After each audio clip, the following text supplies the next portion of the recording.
जय हिंद दोस्तों, हम अक्षय शरणार्थी वाले और आप देख रहे हैं AMC 09। और ये इंग्लिश का जो क्लास है हम शुरू से ही बोल रहे हैं कि ये उसके लिए है कि जो बिगिनर्स हैं, जिनको इंग्लिश से डर लगता है या जो इंग्लिश सीखना चाहते हैं, जिनको इंग्लिश नहीं आता है, जो भी बोलो आप, ये उन लोगों के लिए नहीं है जिनको इंग्लिश पहले से मालूम है। उनको तो ऐसा लगेगा कि ये बहुत बोरिंग क्लास है, मतलब बोरियत क्लास है, टाइम पास है, तो उनको लग सकता है। लेकिन ये उनको अच्छा लगेगा जिनको इंग्लिश नहीं आता, क्योंकि मेरा सोच है, हम ये सोचें कि जीरो से लेके जहाँ तक हम सक्षम हैं, जितना हम इंग्लिश सिखा सकते हैं, जहाँ तक आपको दुनियादारी में प्रॉब्लम नहीं हो, इंग्लिश का किताब पढ़ने में परेशानी ना हो, जब लोग कभी इंग्लिश बोले तो आपको समझने में दिक्कत ना हो, डर नहीं लगे, आप थोड़ा बहुत बोलने का प्रयास करें तो 2-3 महीना में बोलना शुरू कर दे। हेजिटेशन हो तो हेजिटेशन तो दूर होगा खैर बोलने से, लेकिन कम से कम ऐसा नहीं ले कि हम एकदम नहीं समझें क्या सामने वाला बोल के चला गया, या क्या सामने वाला बोल रहा है, या क्या लिखा हो। ये मेरा मकसद है इंग्लिश पढ़ाने का, और कोई ख़ास मकसद नहीं है कि हम इंग्लिश में आपको बहुत बड़ा विद्वान बनाना चाहते हैं। जिस तरह से हिंदी आप लोग बातचीत करते हो, उसी तरह से इंग्लिश में भी जाने अनजाने, जैसे हम लोग हिंदी में गलती बोलते हैं तो इंग्लिश में भी अगर गलती होता है तो कोई बात नहीं, बस बोलने के लिए आ जाना चाहिए। तो ये चैनल उन लोगों के लिए, चाहे वो 9th में हो, 10th में हो, 8th में हो, 5th में हो, 6th में हो, चाहे यहाँ तक कि वो पढ़ने वाला भी इंसान नहीं हो, वो पढ़ाई लिखाई नहीं, कोई काम करता हो, फिर भी उसको इंग्लिश से लगाव है, इंग्लिश सीखना चाहता है, उनके लिए है। हर एक वैसे लोगों के लिए है जो इंग्लिश को भाषा की तरह लेते हैं, उन लोगों के लिए नहीं कि जो इंग्लिश ग्रामर की तरह लेते हैं, क्योंकि साफ साफ लिखा है इंग्लिश ग्रामर फॉर बिगिनर्स।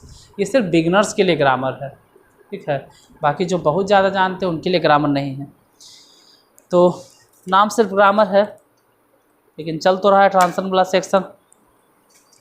और हम जैसा कि कहे थे कि आप लोग कमेंट करके बताइएगा कि क्या क्या बाकी है। हमको तो याद नहीं है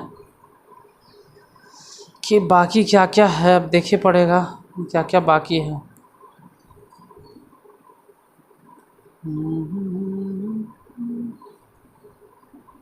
आपका कमेंट देखेंगे तभी हमको पता चलेगा कि क्या क्या बाकी है।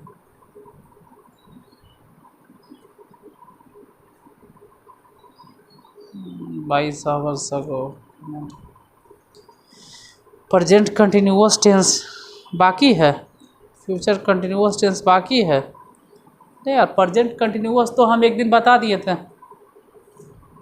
फ्यूचर परफेक्ट सही बात बाकी है, फ्यूचर कंटिन्यूअस बाकी है, और फ्यूचर परफेक्ट सही बोल रहे हो। ये 3 गो बाकी है, सबका यही 3 गो आया है।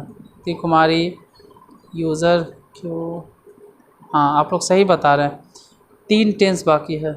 कोई कह रहा है कि प्रेजेंट कंटिन्यूअस टेंस भी बाकी है। नहीं बाबू, पिछले क्लास में देखोगे तो प्रेजेंट कंटिन्यूअस बतावल है, जो हम 8 मिनट या 7 मिनट का वीडियो बनाए थे उसमें। कोई बात नहीं, बेहतर समझा देंगे, क्योंकि हम बोल ही चुके हैं कि हम शुरू से एकदम बताने वाले हैं, स्टार्टिंग से। तो चलिए टेंस स्टार्ट किया जाए राम का नाम लेकर।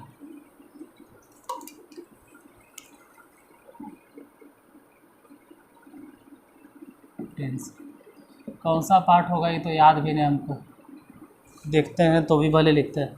6 तो होगा नहीं, मेरे ख्याल से शायद 7 होगा। 6 तक तो हो चुका होगा ऑलरेडी, ये 7 पार्ट होगा, ये पार्ट नंबर 7 होगा। याद नहीं रहता यार, 7 होगा। देखिए फ्यूचर में बाकी था future continuous tense. Future continuous tense बहुत बार लिखेंगे तो आपको समझ में आ जाएगा। और देखो हम एक वर्ड पकड़ के चल रहे हैं, एक वर्ब पकड़ के चल रहे हैं, इसका ये मतलब है कि उसी वर्ब पे पूरा टेंस क्लियर हो जाएगा। जैसे अगर आप गो समझ गए तो इट भी उसी तरह से अप्लाई करके बना सकते हो। प्ले रहे, सिंग रहे, अगर इट सीख गए तो जैसे राम आम खाता है, अगर कोई बच्चा राम आम खाता है, राम इट्स ए मैंगो बोल रहा है, तो सीता आम खाती है, इसको बोलने में हकलाएगा Sita it's a mango. Sita आम खाती है तो फिर मोहन आम खाता है, हकलाएगा मोहन इट्स ए मैंगो। जब मोहन आम खाता है बोल देगा तो फिर धीरे धीरे बोलेगा मोहन गाना गाता है, तो मोहन इट्स ए सॉन्ग नहीं बोलेगा, वहाँ पे संभल जाएगा, बोलेगा मोहन सिंग ए सॉन्ग। राम आम खाता है ये एक आदर्श वाक्य है, जैसे राम एक आदर्श पुरुष है वैसे ही ये आदर्श वाक्य है, मतलब आइडियल सेंटेंस है। इससे बच्चे को सिखाया जाता है। राम ने तो अभी का ट्रेंड है राज खाता है, राजा आम खाता है। जैसे मैं पढ़ाता हूँ, अगर आई टीच आप बोल देते हैं, मैं पढ़ाता हूँ तो आई टीच, तुम पढ़ाते हो यू टीच, हम लोग पढ़ाते वी टीच, वे लोग पढ़ाते दे टीच। तो मैं पढ़ाता हूँ ये क्यों बोले, ये सीखने का तरीका।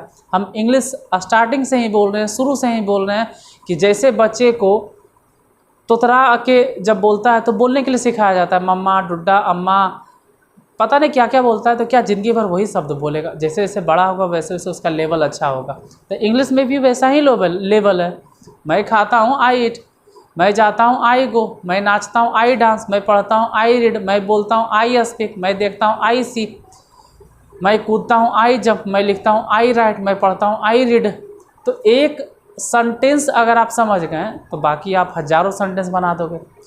अब क्या स्ट्रक्चर व स्ट्रक्चर, बाद में आप स्ट्रक्चर भी लिख दोगे कि क्या होता है सब्जेक्ट प्लस B1।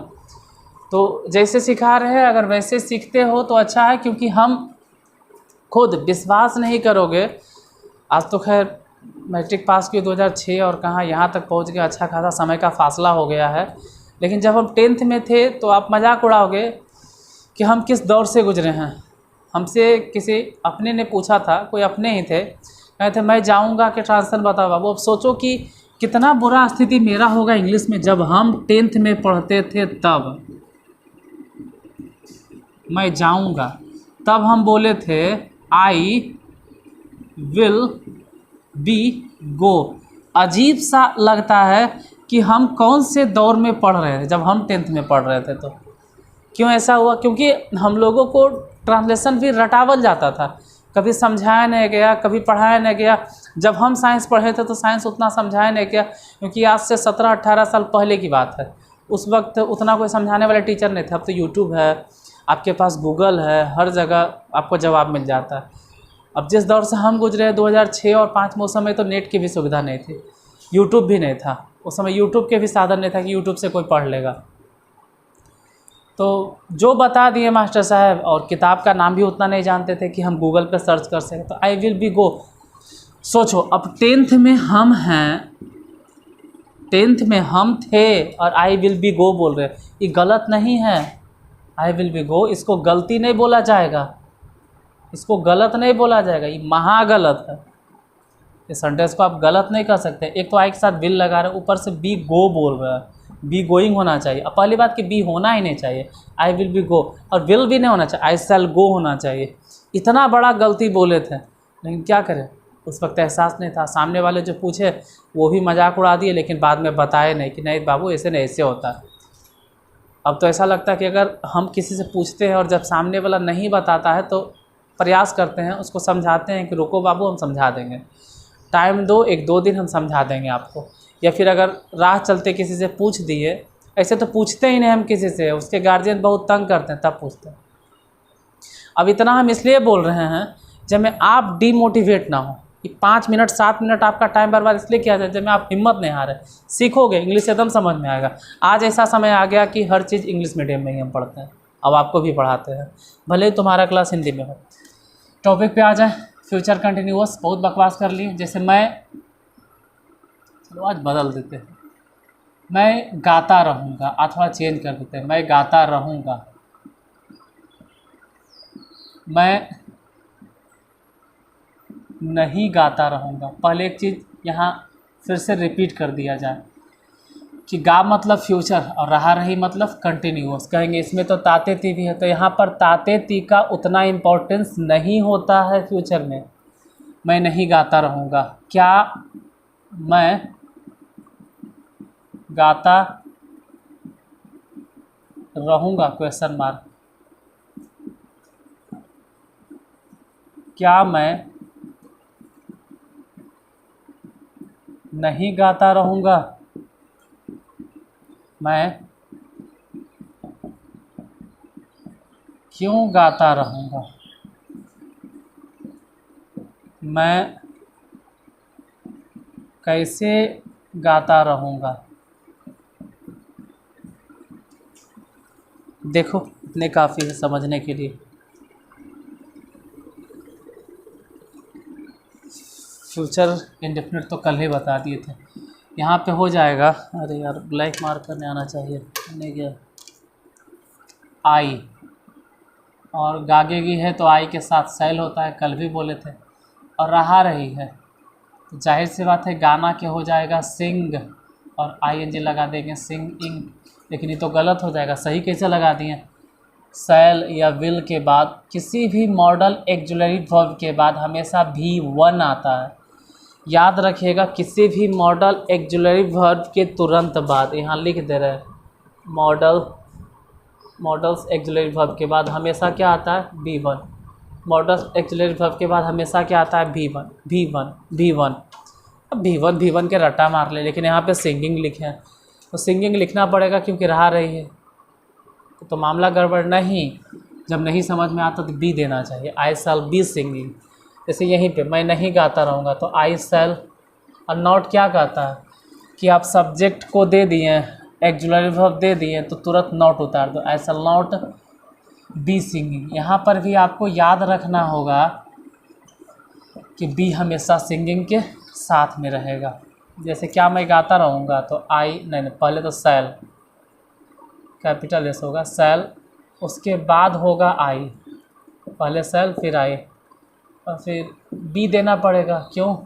क्योंकि शैल के बाद सब्जेक्ट है, जो वर्ब आएगा वो भी बनाना चाहिए तो बी देना पड़ता है, और फिर सिंगिंग। या फिर ऐसे समझो कि बी को हमेशा सिंगिंग के साथ में रखेंगे। यहाँ पे क्या मैं नहीं गाता रहूँगा तो इसको बोलेंगे shall I not be singing, shall I not be singing. मैं क्यों गाता रहूँगा, पहले क्यों के वाई, फिर शैल, फिर आई, पहले वाई फिर शैल फिर आई, और फिर बी सिंगिंग। मैं कैसे गाता रहूँगा तो हाउ, HOW हाउ, फिर शैल आई, वैसे ही बी सिंगिंग। यहाँ पर अगर थोड़ा ध्यान से देखोगे तो दो गो एक्जुलरी वर्ब के काम कर रहा है, शैल भी और बी भी, क्योंकि यहाँ मेन वर्ब का काम तो सिंगिंग कर रहा है, तो ये भी एक्जुलरी वर्ब की तरह, ये भी एक्जुलरी वर्ब की तरह। वो अलग बात है कि हम लोग बोलेंगे शैल एक्जुलरी वर्ब है, बी तो मेन वर्ब है। लेकिन यहाँ पे हिंदी में देखो, गाना गाना गाना, तो सिंग माने गाना, तो दोनों एक्जुलरी वर्ब की तरह यूज हो रहा है। या फिर समझो कि नहीं भाई मेन वर्ब है, शैल के बाद भी बना है तो मेन वर्ब, ठीक है। हम जानते हैं कि एक ही सेंटेंस में दो को मेन वर्ब यूज नहीं होता, एक ही फॉर्म में। जैसे V1 के फॉर्म में बी क्या है, V1, तो सिंगिंग क्या है, V4, तो चलेगा, एगो V1 एगो V4 चलेगा। सेम फॉर्मेट में नहीं होना चाहिए, दोनों V1 फॉर्मेट में नहीं होना चाहिए।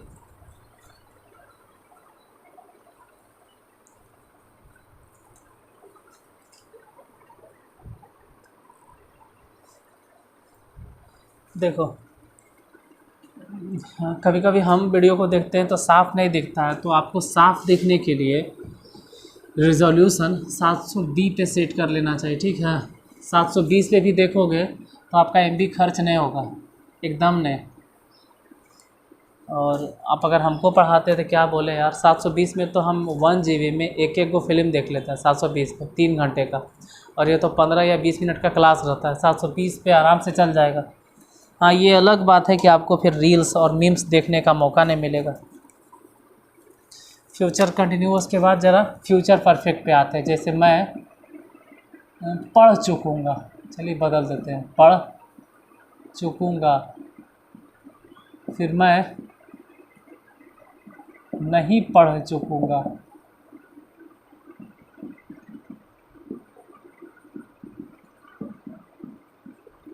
क्या मैं पढ़ चुकूँगा, क्या मैं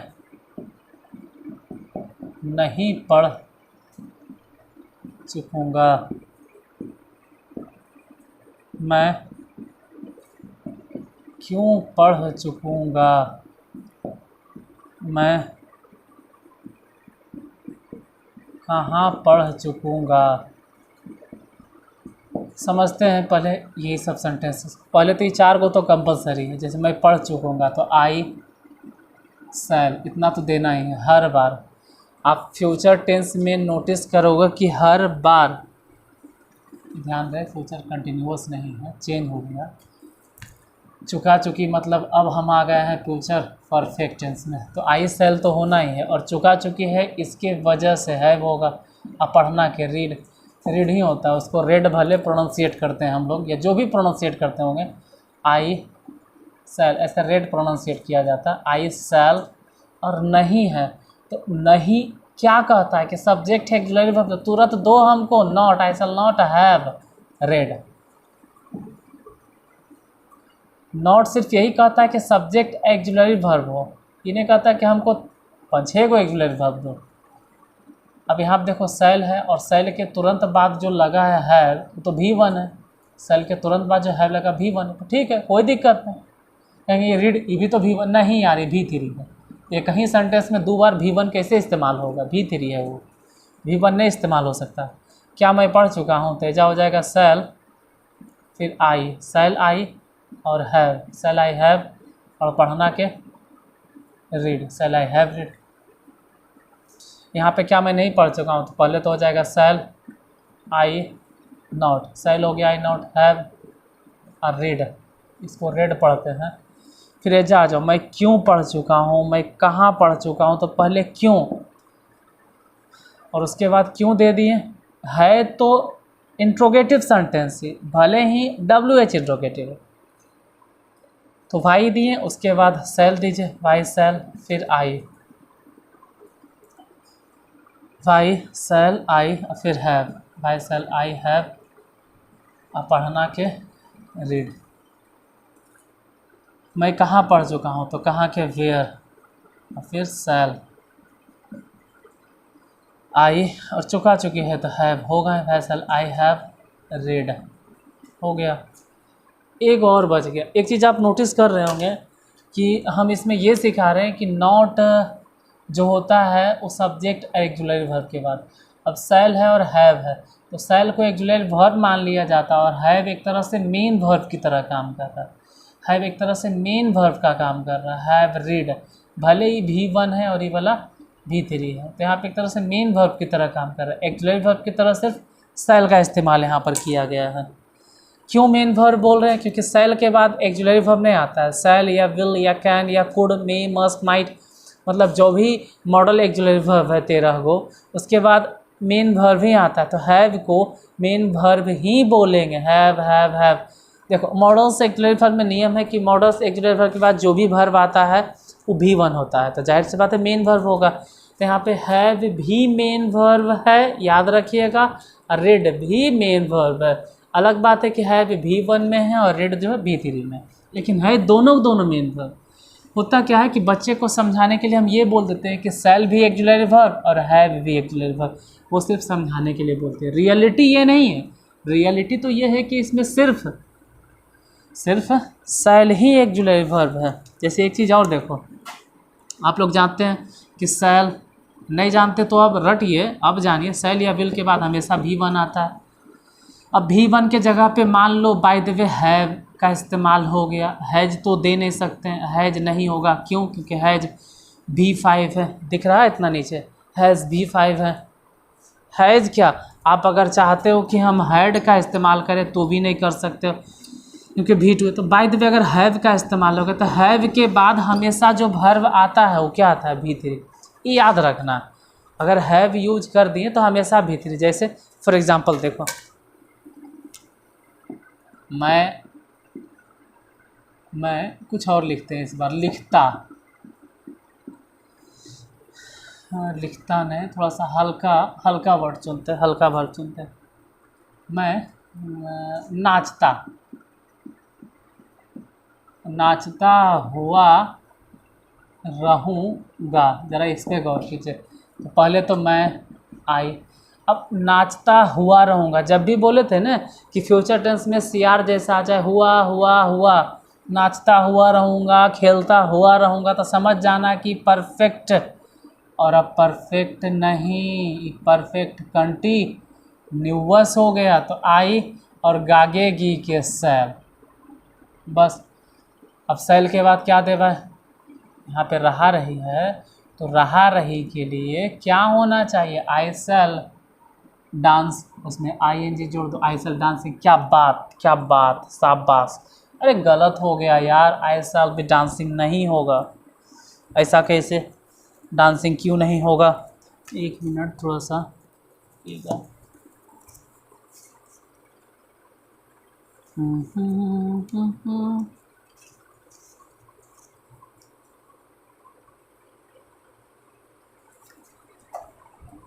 देखिए, हाँ कहाँ थे? आई सेल डांसिंग, सही है, कोई दिक्कत नहीं। आई होगा गागेगी के लिए, सेल होगा और डांसिंग होगा, कहीं से कोई प्रॉब्लम। लेकिन नियम क्या कहता है? नियम क्या कहता है कि फ्यूचर परफेक्ट कंटिन्यूअस है।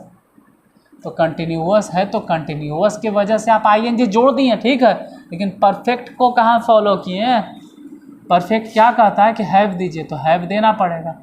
अब हैव दे दिए तो हैव के बाद आप सिखाए थे सर कि हैव के बाद भी थ्री, ये तो भी फोर आ गया। और ये बाबा गड़बड़ हो गया, इसे होगा क्या दें?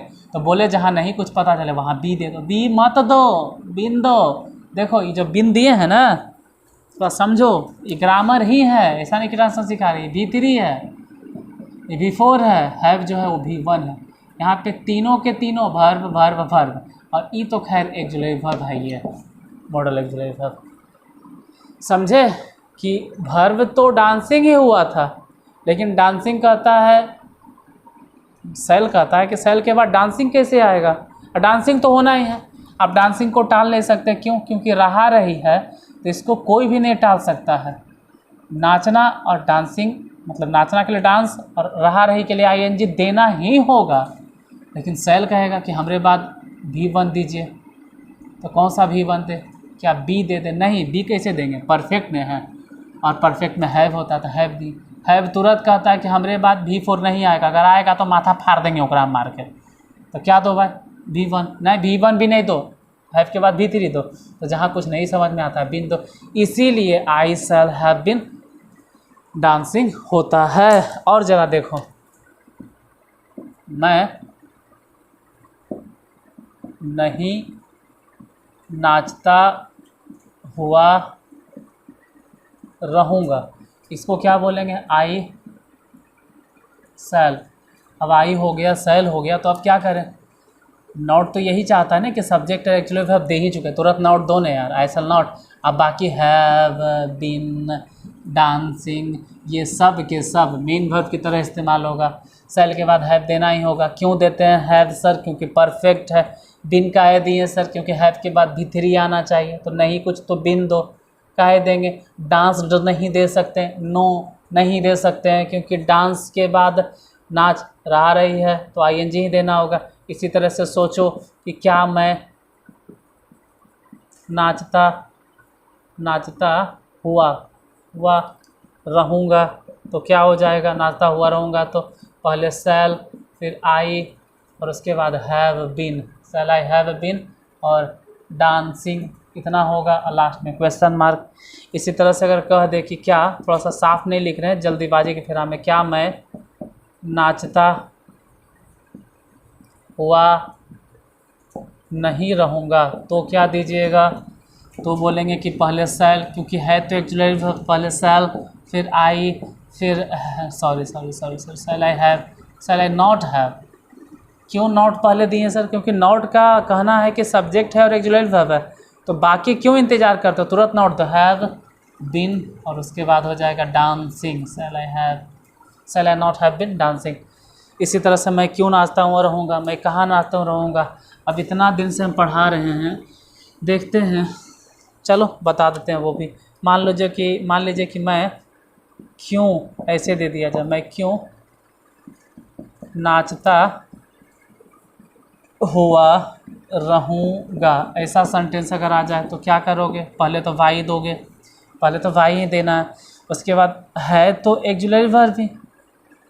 क्वेश्चन ही पूछ रहा है, यहाँ पे सवाल ही पूछा जा रहा है कि मैं क्यों नाचता हो रहूँगा, और जब सवाल पूछा जाएगा तो इंट्रोगेटिव सेंटेंस हो, भले ही वो डब्ल्यू एच इंट्रोगेटिव है, लेकिन है तो इंट्रोगेटिव। वाई शैल, फिर आई हैव बीन, और डांसिंग हो गया। अब हम 2 गो होमवर्क देने वाले हैं, उसको कंप्लीट कीजिए आप, या बनाकर बनाकर क्या दिखाओगे यार? दिखाने का मतलब है कि आप कमेंट करोगे। अब कमेंट करते गए, जानते हो इस वीडियो पे व्यूज़ जाता है तकरीबन 100 से पार, 120, 180।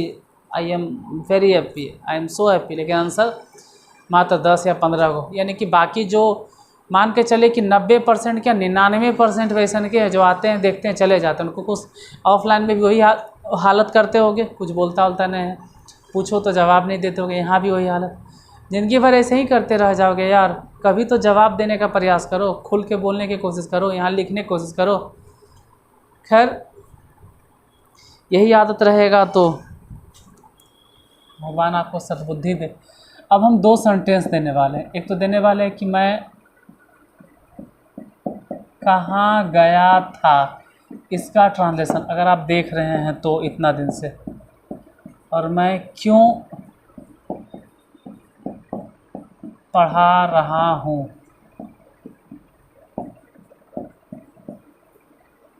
मैं बहुत हो गया। अब मान लीजिए कि वह कहाँ जा रही थी। बस 3 गो, फर्स्ट, सेकेंड, थर्ड, एक और मान लो, ठीक है। तुमने उसे गाली क्यों दी है। आप अपना दिमाग लगाइए और चारों का जवाब दीजिए। जवाब दोगे कैसे? कमेंट बॉक्स में। तो जो नए हैं चैनल को सब्सक्राइब करना, बोलते बोलते थक जाते हैं क्योंकि सब्सक्राइब नहीं करता। देखो आपके व्यूज़ से पता चल रहा है कि आप चैनल को सब्सक्राइब नहीं करते हैं, और गलती हमरे भी है। हमको लगता है कि अगले क्लास में ना आते के साथ बोल देना चाहिए कि चैनल को सब्सक्राइब कर दीजिए, लाइक कर दीजिए, शेयर कर दीजिए। बहुत सारे होता है 5 मिनट में आया देख के चला गया। तो हमको आपसे पहले बोलना पड़ेगा कि जय हिंद दोस्तों, हम अक्षय सर नारदीगंज वाले, आप देख रहे हैं AMC 09। चैनल को पहले सब्सक्राइब कर लीजिए, लाइक कर दीजिए, और हो सके तो वीडियो को शेयर कर दीजिए। सब पहले बोलना पड़ेगा, जैसे बाकी यूट्यूबर लोग करते हैं, सब प्रोफेशनल लोग करते हैं। हमको लगता है कि हम टीचर हैं तो अपना काम करते हैं, लेकिन आप लोग अपना काम नहीं करते हो। चलो जो भी, आज के लिए धन्यवाद। फिर मिलते हैं कल अगले क्लास में।